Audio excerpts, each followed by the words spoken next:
What's going on, everybody? Welcome back to the 4-4 Football YouTube channel. Welcome back to another transactions video where I, Hutch, deliver you 5 transactions that you need to make in your fantasy football leagues for this week. Before I get this video, I appreciate if you were subscribed to this YouTube channel and click that little notification bell so you'll be notified every single time a new episode or new video, does drop on this YouTube channel. And also, check out 44.com. Go to that plans page. On this plans page, you'll see a ton of bonus premium content that you can sign up for. It's going to help you win your fantasy football leagues, but it costs a little bit of money. Why not get a discount? Use the secret code that I'm about to give you. Use the code YouTube, all caps YouTube, to get 25% off. Again, this content's going to help you win your fantasy football leagues. So sign up for a plan, and no matter what plan you choose, use the code YouTube when signing up for 25% off. So without further ado, let's get right in this video. Remember, it's 5 transactions that you need to make in your fantasy leagues for this week. So we're going to start with an ad that we need to make. I want to talk about Jerick McKinnon. I think he's a solid ad on the waiver wire this week. Most of the waiver wire is pretty dim. I'm not going to lie. This week's waiver wire is pretty gross, but I think Jerick McKinnon's a solid option. Lair, he's also a good option. I would add him before McKinnon, but Jerick McKinnon is much more available. CEH has been added in most fantasy football leagues, but Jerick McKinnon's still available in about 60+% of fantasy football leagues. And CH saw more opportunities than Jerick McKinnon last week. It's totally true. But when you look at these two backs and you look at who's the better pass catcher, it's Jerick McKinnon.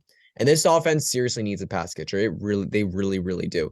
So if Jerick McKinnon were to improve and, maybe outplay Edwards-Helaire in the pass catching game, because we know he can pass block really well, especially compared to Edwards-Helaire. We know he can catch the ball well. We've seen him be fantasy relevant before. I remember a stretch of games last year, about 5-6 games, where he was the RB1 in fantasy football. He was truly just that dominant.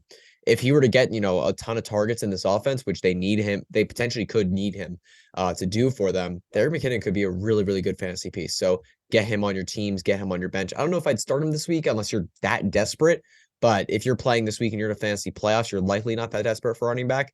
But if you need him, he's there. So moving on, we're going to talk about a little bit of a stash option here. We are talking about Chase Brown, running back of the Cincinnati Bengals. He's a rookie this year that was drafted in the 5th round for the Bengals. I always liked him as a sleeper. I thought he was a really interesting player. And he saw 11 opportunities this past week, which is huge. It's a season high in opportunities, career high in opportunities. And he took one of those opportunities for a 54-yard touchdown, and he overall looked really good on his touches. It was really impressive to watch him over the stretch of this game. I went back and watched the film, watched his opportunities. He looks pretty good. I was very impressed. If Joe Mixon were to go down within the next couple weeks, Chase Brown could be an elite asset in fantasy football. He's in a good offense. Even with Jake Brown playing, they've been a solid offense. And then looking at the opportunity that would be in front of Chase Brown if Joe Mixon were to go down, it's a workhorse level type of role. They don't have anybody else at running back. Stash him on your bench, see what he does this week. If there's another increased role for him, then maybe you could potentially start him in weeks to come. So looking at the next transaction we want to make, we're dropping Khalil Herbert. We're done with Khalil Herbert. Since returning from injury, he's done nothing in terms of fantasy football purposes, in terms of his efficiency. He's been really poor efficiency-wise with the touches he's given. And over the last 3 weeks, his opportunities has slowly decreased. Roschon Johnson still involved in the offense, and then you have Deonta Foreman involved in the offense as well. So Khalil Herbert is someone that's just not worth rostering in fantasy football. You're never going to be able to start him if he's in this 3-way committee with Justin Fields as the quarterback. So there's just no chance I'm holding Khalil Herbert. I would rather have Chase Brown than him anyway. And then I also rather have this player than Khalil Herbert. This is a wide receiver that I think is a solid stash, and that's Jalin Hyatt.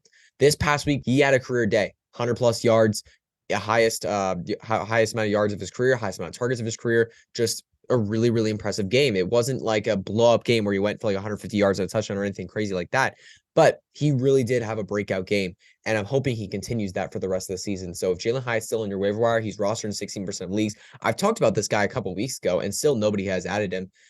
He's still available in 80+% sleeper leagues. You got to add Jalin Hyatt if you still see him out there. And then the last one I want to talk about, this is a streaming quarterback option for this week. I really like Matthew Stafford, sitting at 43% rostership on sleeper leagues. He's available in a lot of leagues, and he has 3 straight top 10 weeks under his belt now, 2 straight weeks of 40+ pass attempts. And this week he gets the Washington Commanders, who we know are terrible when you look at the secondary. They allow some of the most fantasy points to wide receivers and some of the most fantasy points to the quarterback position as well. Matthew Stafford's looking like a really good stream. Cooper Kupp and Puka Nacua have really gone on a tear over the last couple weeks. They've really started to gain momentum back, and Matthew Stafford's been cooking as a result. So Stafford, if you're looking for a streaming quarterback, is that guy this week. All right, everybody, that's going to be it for this video. Thank you all so much for tuning in. I greatly appreciate you. Please subscribe to this YouTube channel and click that little notification bell so you'll be notified every single time a new video drops. And also check out the 44 website, 44.com/plans. Go to that plans page. And again, like I said earlier in this video, use the code YouTube when signing up to get 25% off whatever plan you choose. Help yourself win your fantasy football league by signing up for a plan at 44.com. And also follow me on Twitter. I'm at HutchinsonB_FF. I'm making content across the industry. So any love or support would be greatly appreciated. All right, everybody. Thank you all again so much for tuning in. We'll see you later this week with a matchups video.